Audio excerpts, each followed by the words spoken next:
അങ്ങനെ നമ്മുടെ കപ്പലണ്ടി വിളവെടുക്കാമെന്ന് വിചാരിച്ചു. നല്ല വെള്ള കപ്പലണ്ടി.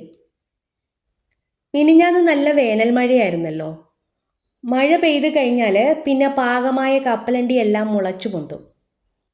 ഇപ്പം മണ്ണെല്ലാം നനവായി.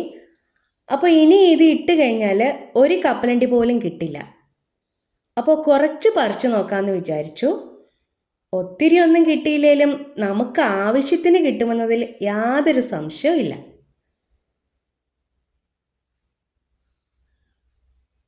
ദാ ഇത്രയുമാണ് ഞാനിപ്പോൾ പറിച്ചു നോക്കിയത്. കുഴപ്പമില്ല.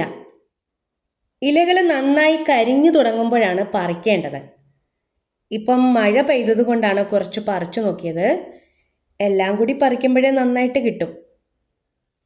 ഇത്തിരി സ്ഥലത്ത് നന്നായി മണ്ണിളക്കി വളവുമിട്ട് വിത്ത് പാകിയാൽ നല്ല രീതിയിൽ കപ്പലണ്ടി പിടിച്ചു കിട്ടും.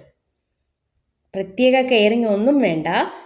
പൂ വരുന്നിടത്ത് മണ്ണിട്ട് കൊടുക്കുന്നത് ശ്രദ്ധിച്ചാൽ മതി. എനിക്ക് സങ്കടം തോന്നിയത് ഈ പറിച്ചതിലൊക്കെ ഇഷ്ടംപോലെ പിഞ്ച് കപ്പലണ്ടി ഉണ്ടായിരുന്നതാണ്. ഇതാ കണ്ടോ, ഇതൊക്കെ പാകമാകാൻ നിർത്തിയാൽ പല മൂപ്പാകും. മൂപ്പെത്തിയതെല്ലാം നനവ് ചെല്ലുമ്പോഴേ കിളിർക്കും. അപ്പോൾ നമുക്ക് ഒന്നും കിട്ടാതാവും. പ്രത്യേകിച്ച് മഴ പെയ്താൽ കപ്പലണ്ടി നിർത്തരുത്, പെട്ടെന്ന് പറിച്ചെടുക്കണം. ഏത് കാര്യവും നമ്മൾ ചെയ്തു നോക്കുമ്പോഴല്ലേ നമുക്ക് മനസ്സിലാവുന്നത് ഓരോന്നും. അപ്പോൾ ഇനി ചെയ്യുമ്പോൾ അതിൻ്റെ പോരായ്മകൾ മനസ്സിലാക്കി ചെയ്യാൻ പറ്റും.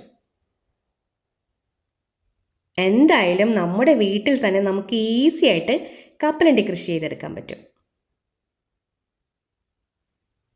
വീഡിയോ ഇഷ്ടമായാൽ ഒരു ലൈക്ക്.